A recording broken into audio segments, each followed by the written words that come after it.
आणि त्यानंतर विश्वास मोरे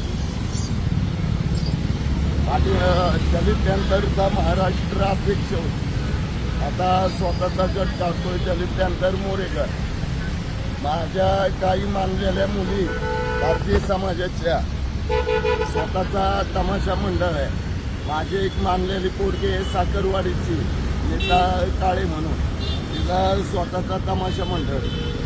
तिची मुलगी करिश्मा आणि त्यांच्याबरोबर असलेल्या काही मुली, एक मासुलीकर म्हणून तमाशा मंडळ आहे नारायणगावचा, प्रभाकर शिंदे, विलास मासुलीकर, एकनाथ निगडेकर, मनोराज वांजळकर यांचा तमाशा मंडळ आहे. परंतु तिचा एक दीर आहे साखरवाडीतला, त्या दीराने त्या